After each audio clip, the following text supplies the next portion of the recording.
Everybody, today we are going to see the unboxing of Fujifilm FUJI DRI-CHEM SLIDE GLU-P3.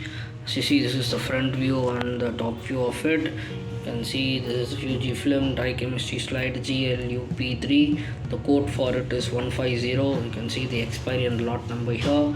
It's a 24 pack made in Japan. It's an IVDC certified product. It needs to be stored between temperatures of 2 to 8. You can find a barcode scanner here, and at the top view of it you can find the expiry date here you can find the manufacturing address here by Fujifilm Corporations, made in Tokyo, Japan, and the barcode scanner. So this is a very small, very handy tool. It's a very small, very handy one.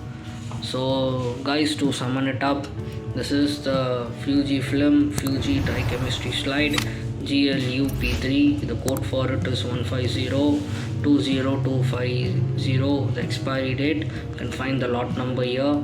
It's a 24 pack made in Japan. It's an IVDC certified product. Needs to be stored between 2 to 8 degrees Celsius. So thank you.